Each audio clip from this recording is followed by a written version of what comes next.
ಎಲ್ಲ ವಿದ್ಯಾರ್ಥಿಗಳಿಗೆ ನಮಸ್ಕಾರಗಳು. ಇವತ್ತು 2024-25ನೇ ಸಾಲಿನ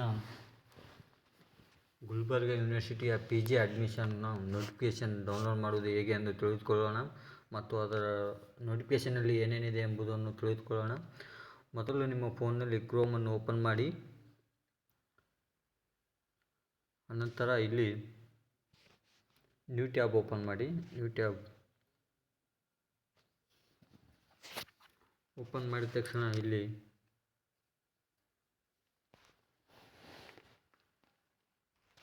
GUG ಅಂತ ಟೈಪ್ ಮಾಡಿ.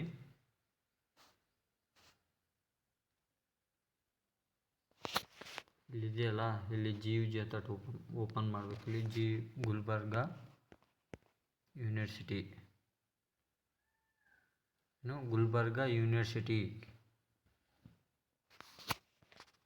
ಗುಲ್ಬರ್ಗ ಯೂನಿವರ್ಸಿಟಿ ಅಂತ ಟೈಪ್ ಮಾಡಿ. ಇದು ಬಂತು ನೋಡಿ ಅಫಿಷಿಯಲ್ ವೆಬ್ಸೈಟು. ಒಂದು ನಿಮಿಷ ಫ್ರೆಂಡ್ಸ್, ಇಲ್ಲಿದೆಯಲ್ಲ ಗುಲ್ಬರ್ಗ ಯೂನಿವರ್ಸಿಟಿ ಅಂತ, ಅದ್ರ ಮೇಲೆ ಕ್ಲಿಕ್ ಮಾಡಿ. ಇವಾಗ ನಿಮಗೆ ಫಸ್ಟು ವೆಬ್ಸೈಟ್ ಕಾಣಿಸ್ತಿದೆಯಲ್ಲ, ಗುಲ್ಬರ್ಗ ಯೂನಿವರ್ಸಿಟಿ ಅಫಿಷಿಯಲ್ ವೆಬ್ಸೈಟ್ ಇದು. ಇದನ್ನು ಕ್ಲಿಕ್ ಮಾಡಿ. ಅನಂತರ ಇಲ್ಲಿ ಅಡ್ಮಿಷನ್ಸ್ ಅಂತ ಇದೆಯಲ್ಲ, ಅದ್ರ ಮೇಲೆ ಕ್ಲಿಕ್ ಮಾಡಿ. ಇಲ್ಲಿ PG ಅಡ್ಮಿಷನ್ ಮೇಲೆ ಕ್ಲಿಕ್ ಮಾಡಿ. ಕ್ಲಿಕ್ ಮಾಡಿದ ತಕ್ಷಣ ಇಲ್ಲಿ ಬಂದಿದೆ ನೋಡಿ ಫ್ರೆಂಡ್ಸ್, 20ನೇ ತಾರೀಕು ಹೊರಡಿಸಿರುವಂಥ 20/9/2024 ಹೊರಡಿಸುವಂತಹ ಈ ನೋಟಿಫಿಕೇಷನ್. ಇದು ಕನ್ನಡ ಮತ್ತು ಇದು ಇಂಗ್ಲೀಷ್ನಲ್ಲಿದೆ. ನೋಡಿ ಫ್ರೆಂಡ್ಸ್, ಇಲ್ಲಿ ನೋಡಿ ವಿದ್ಯಾರ್ಥಿಗಳೇ, ನೋಟಿಫಿಕೇಷನನ್ನು ಡೌನ್ಲೋಡ್ ಮಾಡಿ. ಆಲ್ರೆಡಿ ನಾನು ಡೌನ್ಲೋಡ್ ಮಾಡೀನಿ. ಏನಿದೆ ಅಂತ ತೋರಿಸ್ತೀನಿ ನೋಡಿ. ಬೇಕಿದೆ ಇನ್ನೊಂದು ಸಲ ಬೇಕಾದರೂ ಡೌನ್ಲೋಡ್ ಮಾಡ್ಕೊಳ್ಳಿ, ಆಟೋಮೆಟಿಕ್ ಓಪನ್ ಆಗುತ್ತೆ. ನಮ್ಮ ಫೋನ್ ಆಗಿದೆ.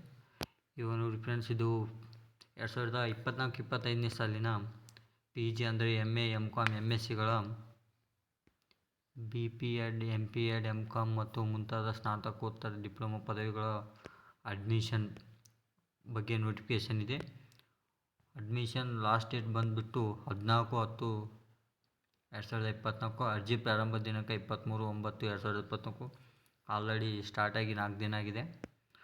ಈಗ ಕಡೆಯ ದಿನಾಂಕ ಅರ್ಜಿನ ಇದು ಮಾಡಿಕೊಡೋದು ಆನ್ಲೈನಲ್ಲಿ ಹಾಕೋದು 14ನೇ ದಿನ ಕಡೆಯ ದಿನಾಂಕ. ಆದರೆ ಸಬ್ಮಿಟ್ ಮಾಡುವಂಥ ದಿನಾಂಕ ಲಾಸ್ಟ್ ಡೇಟ್ 21/10/2024. ನಿಮಗೆ ಯಾವುದೇ ತೊಂದರೆಯಾದ ವಿಷಯವನ್ನು ಕಾಮೆಂಟ್ ಮಾಡಿ ಮತ್ತು ಹೆಚ್ಚಿನ ಮಾಹಿತಿಗಾಗಿ ನಮ್ಮ ಚಾನಲನ್ನು ಸಬ್ಸ್ಕ್ರೈಬ್ ಮಾಡಿ. ನಿಮಗೆ ಏನು ಡೌಟ್ಸ್ ಇದ್ದರೂ ಕಾಮೆಂಟ್ ಮಾಡಿ.